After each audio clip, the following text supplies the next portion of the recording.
The Apostle Peter, the failure apostle, the dude that denied Jesus and cursed him, profaned his name 3 times before his death. At the end of his life, Roman Empire grabs Peter and they're like, hey man, deny Jesus. In other words, just do what you already did 3 times. I just need you to do it one more time. Deny Jesus or we're gonna kill you. And Peter's response is, you do what you gotta do. I cannot help but speak of what I have seen and heard.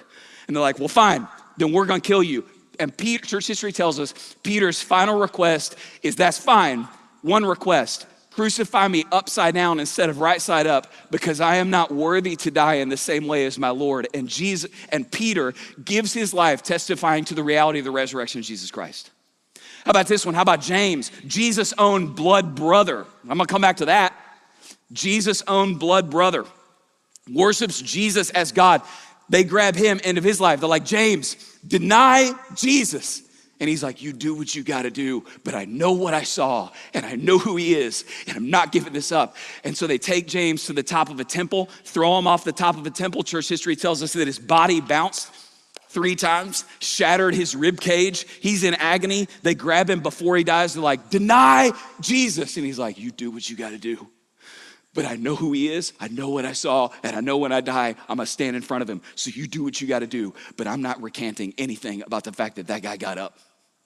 Let me do another one. Matthew burned at the stake slowly from his ankles to his head. Now, can I just, listen, bro, like, be honest with yourself for a second. Do you think Matthew lets the flames get up to his shin and goes, you know, man, I might as well go through with it. Quitters never prosper. No, man, when he's got Jesus' body back in a Yeti cooler in his garage, I don't think so. People don't die for stuff that they know is a lie. Number 2, I mentioned this earlier, alluded to it. Jesus' own brothers died worshiping him as God, James and Jude. Now listen, man, can I just make a point real quick? Let me make a point. How many of y'all at all of our campuses, how many of y'all got brothers? I got a brother, raise your hand. You got a brother, look around. Look at all these people. Now keep them up. Keep your hand up if you have written a worship song to your brother. Yeah, that's what I thought. How about that? That's what I thought. Now listen, man, I got a brother. He's a great dude. He's like one of my best friends in the whole world. But if my brother showed up at a family holiday one year and was like, behold, I'm the son of God, you know? I'd be like, man, you're a son of something, brother, but it ain't God. Jesus' own brothers died testifying to the fact that he was God and he was raised from the dead. Number 3, this is the biggie. The fact and the reality of an empty tomb, and there is no place for Christians to go to see the remains of the founder of our way to God. There is no place. Now listen, what I'm gonna say in the next 30 seconds is very politically incorrect, but it is biblically correct, and that's my job to tell you this. So listen, man, in every other religion, worldview, and philosophy that has ever existed, the adherents to that religion, worldview, and philosophy, they can travel to the place, the final resting place of the remains of the founder of their quote unquote way. It's like this guy, what you're seeing right behind me. This is called the Temple of the Tooth. It's in Sri Lanka. And every year, tens of thousands of Buddhists make a pilgrimage to that place right there, to the final resting place of one of the decaying teeth of the Buddha. And they go and they commemorate the place where the dead body of their founder lies. This next guy right here is called the Tomb of Confucius. It's in China. And every year, tens of thousands of people who practice Confucianism, they travel to this place, they make a pilgrimage, and they honor and give homage to the decaying remains of the founder of their quote unquote way, and his body is laid to rest there. This next guy, this gets me in trouble every now and then. This is the grave of Joseph Smith in Illinois. And every year, thousands and thousands of Mormons travel to this place to commemorate the body, the decaying remains of the man who revealed a quote unquote new dispensation, a new way to God, new recovery of the gospel to this guy, and his decaying remains are right there.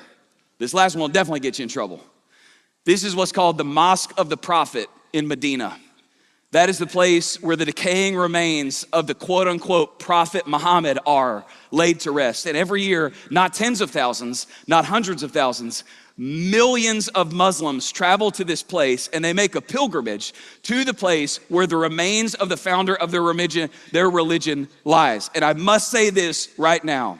There will come a day when Jesus Christ will crack the skies, the last trumpet will sound, he will descend, every eye will see him, every knee will bow, and Muhammad will bend his knee to King Jesus Christ on that day. That will happen, and you will see it with your own eyes. That will happen.